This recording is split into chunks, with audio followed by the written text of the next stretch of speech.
कर्म करे किस्मत बने, जीवन का यह मर्म, प्राणी तेरे हाथ है, तेरा अपना कर्म, तेरा अपना कर्म। जय श्री कृष्ण साथियों, आज की इस वीडियो में हम लेकर के आए हैं कर्म ही पूजा है। उक्त वाक्य को चरितार्थ करता हुआ उस पर अपनी बात रखने के लिए मैं आपके सामने प्रस्तुत हूँ। मेरे चैनल श्री कृष्ण विजय मोटिवेशन में आप सभी का स्वागत है। आज हम सब इस कर्म पूजा है, कैसे है, किस तरह से है, इस बात पर चर्चा करेंगे और इसमें आगे जानेंगे। जैसा कि भगवान श्री कृष्ण गीता में यह कहे हुए हैं कि कर्मण्येवाधिकारस्ते मा फलेषु कदाचन। हे अर्जुन, तुम्हारे हाथ में केवल कर्म है, इसलिए जो श्रेष्ठ है उस कर्म को करता चल, और तू जो भी कर्म कर उसमें मेरा ध्यान लगा ले। जब तू मेरा ध्यान लगा करके कर्म करेगा तो तेरे सारे कर्म सफल रहेंगे और तुम सही दिशा में जा रहे होगे। लेकिन यदि उसमें तुम मेरा ध्यान नहीं करते हो तो वह सारे कर्म तुम्हारे निष्फल माने जाएंगे। तो इसलिए यह आप सभी को ध्यान देने वाली जरूरत है कि जो कर्म कहा गया है करने के लिए, वह कैसा कर्म कहा गया है करने के लिए और कैसा कर्म पूजा है। तो भगवान कृष्ण उसमें बताए हैं कि जो मुझ में रत है, अर्थात जो मेरे स्तुति के द्वारा जो तू कार्य कर रहा है, जो कर्म कर रहा है, वह ही पूजा कही जा सकती है। जो मुझ में रत नहीं रहेगा, मुझको अर्पण नहीं रहेगा, वह कर्म पूजा नहीं है। जो आपका नित्य कर्म है वह कैसे पूजा हो सकता है? आपका नहाना धोना, चलना फिरना, इधर आना जाना, यह सब कर्म पूजा नहीं हो सकता है। जो आप कार्य अर्थात कर्म ईश्वर को निमित्त मान करके करते हैं, अर्थात उसको अर्पण करते हुए करते हैं, वह कर्म है। मैं अपने नौजवान साथियों से यह आग्रह करना चाहूंगा कि आप दुर्गा जी के नाम पर, भगवान कृष्ण के नाम पर, माता सरस्वती के नाम पर, लक्ष्मी जी के नाम पर जो बीच रास्ते में डंडा ले करके और सिर्फ यह बता रहे हैं कि हम माता लक्ष्मी या माता दुर्गा या भगवान कृष्ण या माता सरस्वती की प्रतिमा रखने के लिए, उनकी पूजा पाठ करने के लिए चंदा मांग रहे हैं, तो क्या आप सही कर्म कर रहे हैं? एक बार अवश्य आप इस पर विचार करिए। यह कहा गया है कि देश में सर्वाधिक आबादी युवाओं की है। सर्वाधिक आबादी युवाओं की है साथियों। तो जो सर्वाधिक आबादी युवाओं की है और उसके बाद भी युवा ही अगर भटक जाएगा तो भला कैसे काम चलने वाला है।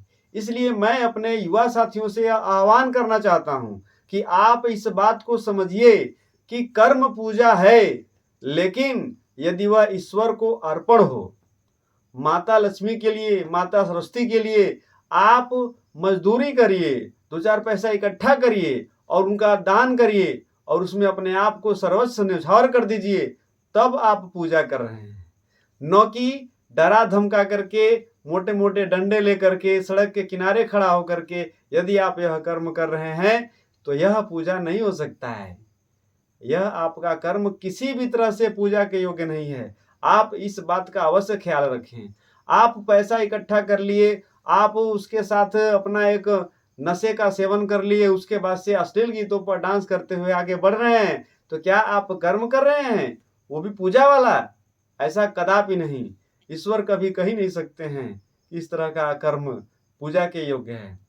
कर्म तो वह होता है जिसमें आपका सर्वप्रथम ध्यान ईश्वर का हो, उसके बाद से अपना जो भी कार्य करना है करिए। एक किसान पूरी मेहनत से फसल बोता है, उसमें दिन रात एक करके फसल को तैयार करता है, और उसके बावजूद भी यदि बाढ़ आ गई या सूखा आ गया, उसकी फसल नष्ट हो जाती है। लेकिन वह प्रभु की स्तुति करता है और कहता है कि आप ही देने वाले हैं और आप ही ले जाने वाले हैं। तो यदि चला गया तो मैं यह मान के चल रहा हूं कि आप लेकर के चले गए, वहां पर उसका कर्म पूजा है। तो साथियों, आप इस बात को समझिए कि कर्म पूजा है कह करके किसी भी तरह के कर्म आप करने लगेंगे तो वह पूजा नहीं है। और हाँ, एक बात का अवश्य ध्यान रखिएगा, यह मत सोचिए कि हम सारा कार्य छोड़ करके पूजा पाठ में ही लग जाएं और ईश्वर का केवल हम स्मरण करें तो वह हमारे लिए सर्वोपरि है। गीता में भगवान कृष्ण इसका भी उपाय बताते हैं कि हे अर्जुन, जब तुम कह रहे हो कि सब कुछ छोड़ करके मेरी भक्ति करोगे तो वह भी नहीं सही है। तुम अकर्मण्य मत बनो। अकर्मण्य बनोगे तब भी तुम्हें तुम्हारी मंजिल नहीं मिल सकती है। इसलिए कर्म करते रहो, कर्म करते रहो और उसके बाद से मुझ में लीन रहो। अपने आप को मुझ में अर्पण कर दो, अपने आप को मुझ पर समर्पित कर दो, तब माना जाएगा कि तुम्हारा कर्म पूजा है। इस तथ्य को हम ऐसे समझ सकते हैं कि एक नौकर है और मालिक उसको कार्य सौंपता है कि तुम यह करो, यहाँ से पानी लेकर के आओ, यहाँ से खाना लेकर के आओ, मुझे दो, मुझे खिलाओ, ऐसे करो। तो वह नौकर खुद कर रहा है, खुद अपने हाथ से खाना बना रहा है, खुद अपने हाथ से खाना परोस रहा है, सब कुछ कर्म वह कर रहा है, लेकिन वह कर्म किसका कहा जाएगा? उस मालिक का कर रहा है। तो इसी तरह से आप जो भी कार्य कर रहे हैं तो ऐसा करिए कि आप भले ही कर रहे हैं लेकिन वह अपने मालिक अर्थात अपने ईश्वर के लिए कर रहे हैं, तो वह कर्म आपका पूजा के समान है। साथियों, यह कहा गया है कि यदि कोई व्यक्ति पूर्णतः ईमानदारी एवं निष्ठा के साथ यदि अपना कर्म कर रहा है तो वह निश्चित रूप से ईश्वर की पूजा कर रहा है। यदि उसके कर्म में निष्ठा एवं ईमानदारी नहीं है तो वह किसी भी हद से ईश्वर का पूजा नहीं हो सकता है। अर्थात वहां पर आप कर्म ही पूजा है कि जो उक्ति है उसे आप ठीक नहीं बैठा सकते हैं। तो कर्म ही पूजा है कि उक्ति वहीं पर बैठेगी जहां पर वह ईमानदारी एवं निष्ठा के साथ ईश्वर का स्मरण कर रहा है। साथियों, युवा दिलों की धड़कन स्वामी विवेकानंद जी का यह कहना है कि जो हाथ मनुष्य की सेवा करते हैं वह उस मुंह से कई गुना बेहतर हैं जिस मुंह से केवल दुआएं की जाती हैं। तो साथियों, उन्होंने भी कर्म की प्रधानता को परखा है और यह कहा है कि कर्म ही पूजा है। अर्थात यदि आपका कर्म दूसरे के भलाई के लिए या दूसरे के बेहतर कल बनाने के लिए हो रहा है तो आपका वह कर्म पूजा के समान है। जैसे यदि आप एक विद्यार्थी हैं और आपका कार्य है कि आपका पढ़ाई लिखाई करना और निश्चित रूप से अगर आप उसमें लगे हुए हैं और आप दिन रात एक किए हुए हैं कि मुझे यह मंजिल पानी है और बिल्कुल इधर उधर का ध्यान न रखते हुए आप कर रहे हैं तो वहां पर भी आप पूजा कर रहे हैं, वहां पर आपका कर्म पूजा है। यदि आप एक अध्यापक हैं और उन बच्चों के बीच में पूरी तन्मयता के साथ आप लगे हुए हैं तो साथियों, आप भी कर्म ही पूजा है कि उक्ति को चरितार्थ कर रहे हैं। और यदि आप किस देश की सेवा करने के लिए उन सीमाओं पर जाकर के खड़े हुए हैं तो आप भी उस समय भले ही पूजा पाठ में अपना ध्यान नहीं लगा रहे हैं, देश सेवा को अपना सर्वस्व मान करके चल रहे हैं, तो आप भी कर्म ही पूजा है कि युक्ति को चरितार्थ कर रहे हैं।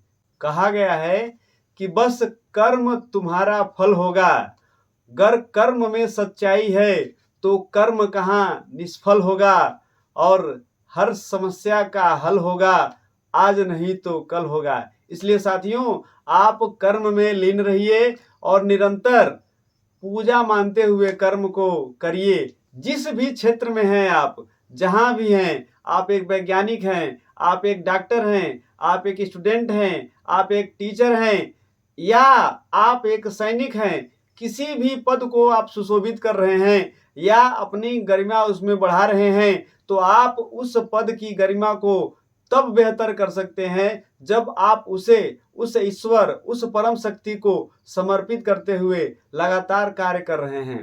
तो उस दौरान आपका जो कर्म है वह कर्म ही पूजा है कि उक्ति को चरितार्थ करेगा।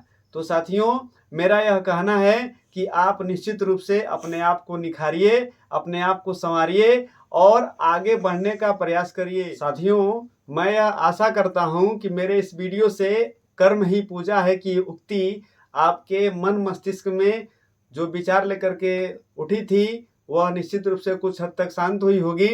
मैं उम्मीद करता हूं कि आपको मेरा यह वीडियो पसंद आया है। यदि आपको मेरा यह वीडियो पसंद आया है तो कृपया आप इसे लाइक, शेयर और कमेंट कीजिए। और हाँ, यदि आप हमारे इस चैनल पर नए हैं तो कृपया आप इसे सब्सक्राइब करिए और हाँ, बेल आइकन को अवश्य दबाएं, जिससे कि अगले वीडियो के नोटिफिकेशन आपको आसानी से मिल सकें। मिलते हैं फिर नेक्स्ट वीडियो में, तब तक के लिए जय श्री कृष्ण।